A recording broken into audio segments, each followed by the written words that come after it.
What is difference rule? The derivative of the difference of the functions is the difference of the derivative of the function.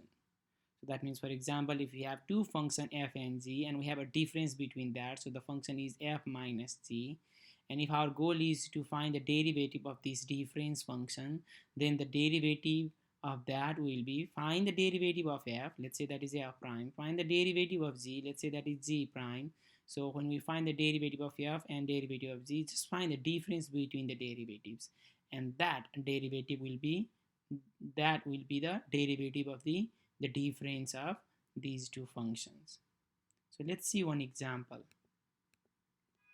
So our goal is to find the derivative of 3x minus 1. So we have two functions here, function f, let's say that is 3x, function z is 1, and we have a new function which is difference between that is 3x minus 1, and our goal is to find the derivative of that. So to find the derivative of this, it's clear that we can use this difference rule. So how do we apply? Let's find the derivative of f, which is 3x. Let's find the derivative of z and just find the difference between that. Okay, so find the derivative of 3x, find the derivative of 1, and whatever comes up, just find the difference between that. So what is the derivative of 3x? By using the constant multiple rule, we can take 3 out, right, and then just find the derivative of x with respect to x, which is 1. So 1 times 3 will be 3, and the derivative of 1 with respect to x, the 1 is a constant, so because of the constant rule, the derivative is 0.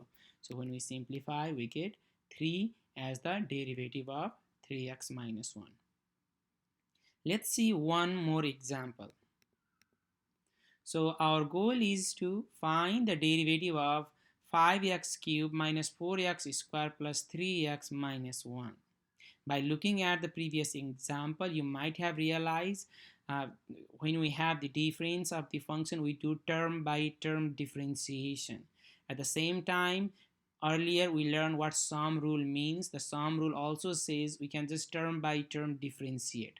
So if we combine those two rules, because here are some difference between some function and then some of the functions, so in that case we can just term by term differentiate. What does that mean?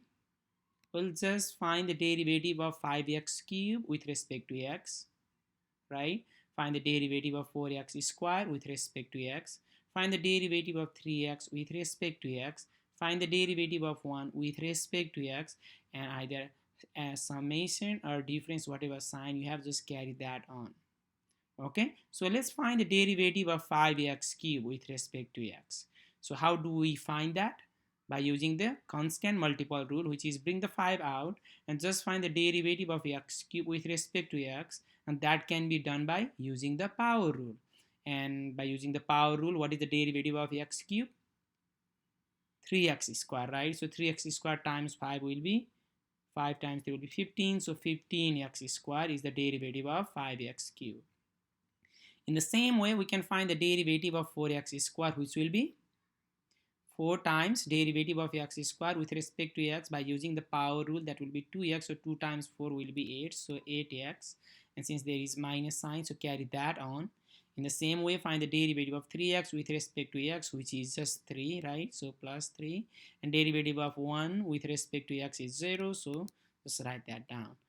Done. This is the derivative. Our goal is to just simplify. So 15x squared minus 18x plus 3 is the derivative of 5x cubed minus 4x squared plus 3x minus 1.